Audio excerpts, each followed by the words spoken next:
We will start this module by seeing what React is. Then we will see what ASP.NET Core is.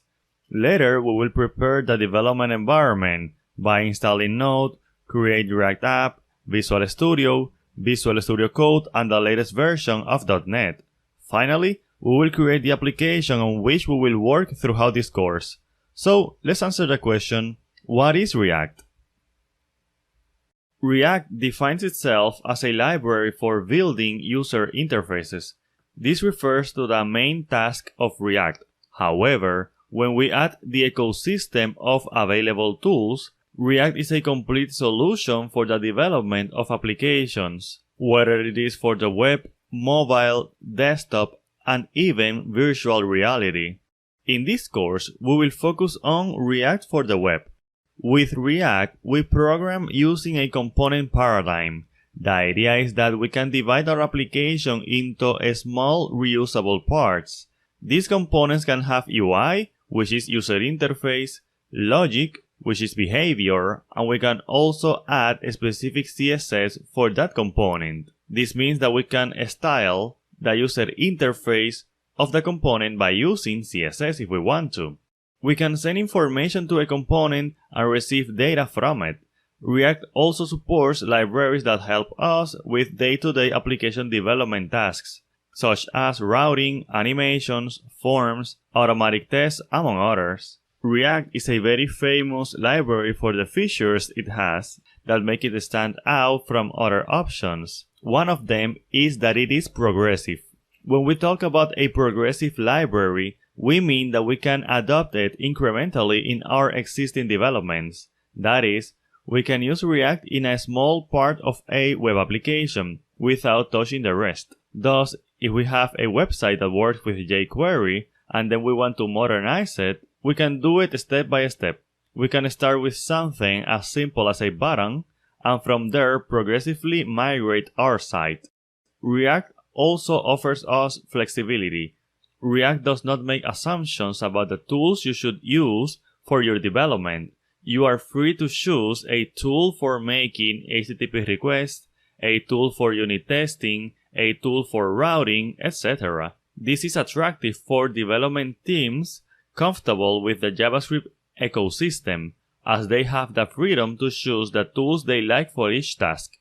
Another advantage of React over other libraries is the fact that it has a company like Facebook behind it. Facebook is the company that created React, and as such, they use it a lot for their solutions. They use it so much that they have thousands of React components running on production. This means that it is very likely that for the next few years, Facebook will continue to add new features and update React. You are not going to see React simply abandoned as has happened to other projects in recent years. React's efficiency is also very powerful. React uses the virtual DOM for efficient application UI updates. This makes updating the UI of our web application really fast, without wasting resources redrawing elements that have not changed. We will talk more about the virtual DOM in the future. Due to how widely it is used, React has a huge community of developers. This means that probably when you have a React question, you can Google it and quite possibly find an answer. Just at the time of recording this video, the React.js tag from Stack Overflow tells us that there are more than 280,000 questions asked. This widespread use of React also translates into high salaries. According to Udacity.com, in San Francisco, California, the average salary for a React developer is over $100,000 per year. In Germany, it is $53,000 per year, which is a good amount of money. This means that it is productive to invest your time in learning React to aim for better salaries in the future. In this course, what we are going to do with React is to program the front end. That is, the part that the user sees, the one that runs in his browser, the part that the user interacts with directly. We are now going to talk about the technology that we will use for the back end. ASP.NET Core is the evolution of the ASP.NET framework. With ASP.NET Core, we can develop modern web applications ready to run in the cloud that can run on different platforms such as Windows, Linux, and macOS, that are easy to test with automatic testing, that are high performant, and of course whose framework receives updates every year. When we talk about ASP.NET Core running in the cloud, we mean that it lends itself by default to work in high-demand environments, where horizontal and vertical scaling can occur. A horizontal scaling is when we add more servers to process information. A vertical scaling is when we improve the characteristics of the existing servers, for example, adding more RAM. The high performance of ASP.NET Core makes this framework lend itself to multi-tenancy solutions. One of the fundamental characteristics of ASP.NET Core is that the applications made in this framework can run on different operating systems, such as Windows, Linux, or macOS. The ASP.NET Core architecture is designed to allow you to develop applications that are easy to test with automatic testing. ASP.NET Core allows us to do dependency injection in a very simple way, as it comes with a dependency injection system by default. In the past, we were forced to use a library for this purpose or create our own solution. Although from .NET 5, they kind of rebranded themselves and they kind of want to drop the core, so it is called .NET 5 and not .NET Core 5. Nevertheless, ASP.NET is still called ASP.NET Core 5. So keep in mind that when I talk about .NET Core, I am also including .NET 5 and onwards. So we have .NET Core and .NET Framework. The question is, which one should you use? In general, you should use .NET Core. You should use .NET Core if you are going to create microservices, you are going to use Docker containers, you need multi-platform capabilities, you want to use a modern development framework, you need a command line to automate processes related to the development, testing, or publication of your applications in a simple way. In general, between using .NET Framework or .NET Core, you should choose .NET Core for new developments unless you have a good reason to choose .NET Framework. Some of the reasons why you should use .NET Framework are: you will use a technology which is not supported by .NET Core, such as Windows Communication Foundation or Web Forms. You need to use Windows-specific APIs. Since .NET Core is cross-platform, it does not assume the operating system where it will run. Or there are .NET functionalities that are not yet available in .NET Core. Although as years go by, this is less likely to be the case, since .NET Core should be able to do everything that .NET was able to do in the past. In terms of versioning, .NET Framework goes from 1 to 4.8, and .NET Core, which is the evolution of .NET Framework, goes also from version 1 to 1.1, 2, 2.1, 3, 3.1, and then they skip 4, and they went for .NET 5 as we just mentioned. And after that, they will bring .NET 6, .NET 7, .NET 8, and so on. Now that we have covered the basics, let's set up our development environment. In this video, we are going to install Node.js. With Node.js, we are going to be capable of running JavaScript code in our machine. And not only that, but we will have access to the NPM or Node Package Manager, which will allow us to install libraries that we are going to use in our applications. So in order to install Node, go to Google and write Node here, and the first page is going to be nodejs.org. I will click on here, and here you have to install the LTS version. Please install this version and not this one, because sometimes this one have errors with React. So I will click on this one and I will download this version, and I will click on here in order to install Node.js in my machine. And we need to run through this wizard, and we're going to do that really quickly. We can leave all the default options and click on install, and this is done. Now what we're going to do is that we're going to go to a command line For that I can press Window key R, and here I can write CMD, press enter, and in this console I can write Node-version, and as you can see, we have the version of Node that we just installed. So we have Node in our machine. In this video, we are going to learn how to work with React in an application. The idea is that we can either add React into an existing website, or we can create a new web application from the ground up using a command line tool. So for that, let's go to reactjs.org and let's go to docs and let's go to here to try React, and in here you can see that we have this option, add React to a website, and I can click on here and this will open some instructions on how to add React into an existing project. You go to step 2 and here you will see some script tags that you can add to your website, and then after that you can use React in your application as they demonstrate in this example. The idea is that, as we mentioned before, React is a progressive library, which means that you can adopt it incrementally in your application. You can start with something as simple as a button and then start migrating your React application on your site. Now, we're not going to do this actually. What we're going to do is that we're going to create a web application from scratch.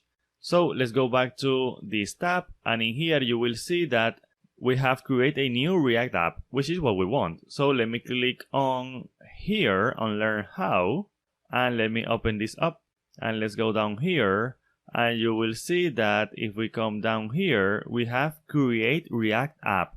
What is Create React App? This is basically a tool that will allow us to create React applications that are already configured to be used. So we're not going to invest too much time in configuring React, but we're going to use this tool to create an application that will be already configured to work with React so that we can focus on developing our application. As you can see, there are some requirements. We need to have Node version greater than 10.16 and NPM greater than 5.6. We did that in a previous video, so we're good to go.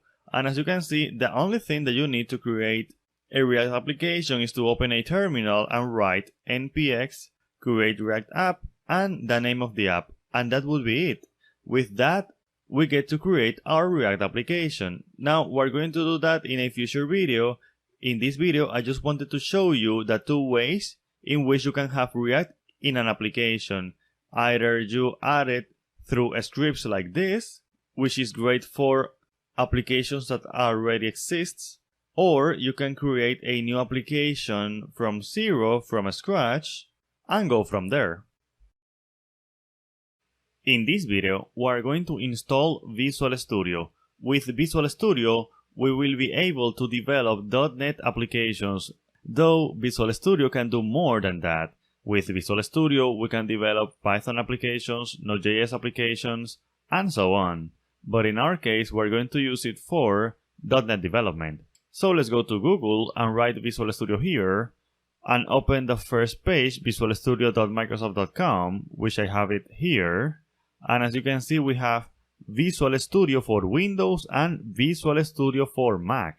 So if you are using Mac OS, you can definitely use Visual Studio. If you are using Linux or you want to use Visual Studio Code, you can definitely download it from here. We're going to install Visual Studio in another video. In this one, we're going to use Visual Studio.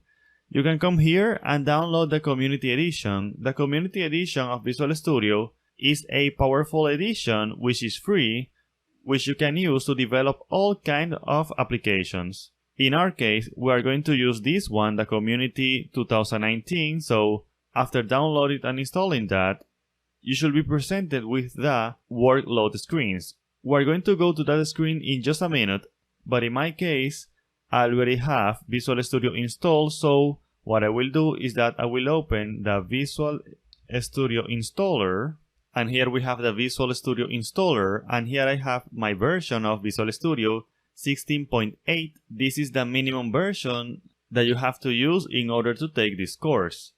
Now I will go to More, and then I will click on Modify, and here we are presented with the workload screen which I just mentioned you. If this is the first time you are installing Visual Studio, you will be presented with this page from the get-go. In your case, you need to install this workload, the ASP.NET and Web Development workload, which is going to allow you to use ASP.NET Core in development. Now, as you can see, you have several other workloads like Python or Node.js, and with these tools, you can use Visual Studio for example, Node.js development. If you want to use .NET Core for building cross-platform applications, you can also select .NET Core cross-platform development workload from here. Then after that, you have to click on here, which there will be an install button, and do the installing. In my case, because I already have all of this installed, I don't have to install anything. So I can close this, and I can close this, and now I want to see that we have .NET Core in our machine. For that, we can go to a command line like cmd, and I will write here .NET-version. I will press enter, and as you can see, I have version 5.0 in my machine. Now, if for some reason you don't have this version, or you don't have the latest version, you can always come to .NET.Microsoft.com and go to download, and then here you're going to have the latest version of .NET. In this case, it is .NET 5. And then you can download the SDK, which is what you need for developing .NET applications. You can also go here and see all the choices that you have, or we can click on here, and as you can see, you can also download the SDK for macOS, Windows, or Linux. Again, of course, in my case, I already have all of these installed, so I am good to go.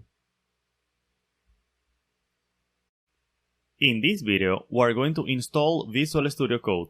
Visual Studio Code is a modern, lightweight text editor that allows us to code in a comfortable manner for different technologies. Visual Studio Code is really famous, especially for building front-end applications, although while not limited to use it only for front-end, we can definitely use it for back-end stuff like Node.js, ASP.NET Core, and so on. So let's go to visualstudio.microsoft.com, and here, as you can see, we have Visual Studio Code. And of course, Visual Studio Code works for Windows, Linux, and macOS. We can go here, and as you can see, we can download it in whatever OS we have. In my case, I already downloaded and installed it, so I will open Visual Studio Code. Here I have Visual Studio Code, and something that I want you to do is to come here to Extensions, and I want you to install the following two extensions. I want you to install the Angular Language Service extension. You may not have it here, so you may have to write here Angular Language Service, and then you will have it here. You can click on here and you will be able to install it. In my case, I already have it installed. Another one that I want you to install is the C# extension. This will make it easy for you to develop .NET applications with Visual Studio Code. There are definitely other extensions that you can use, but in our case, this should be enough. So let me delete this from here, and now I want you to open a terminal, and you can do so in Visual Studio Code. So let's open here, let's click on New Terminal, and here I have a command line from Visual Studio Code, and I can write something like .NET-version. In my case, I have version 5. If instead you get an error, it means that you don't have the .NET SDK installed. Here I am trying to use the .NET CLI, which is installed automatically when you install the .NET SDK. So for that, we can go back here to Google Chrome, and let's go to .NET.Microsoft.com, and let's go to download. And here, as you can see, we have .NET 5 for Windows, or we can have it for Linux, macOS, or an image for Docker if you want. In my case, I will use Windows, and I can choose to download the .NET SDK. It is really important that you choose the SDK and not just the runtime. So after you click on here, you will see that the download starts, but again, in my case, I already have this installed, so I don't have to install it. But after downloading it and installing it, you will be able to come back here, write .NET -- version, and in that case, you will certainly have .NET Core installed and the .NET CLI available for you.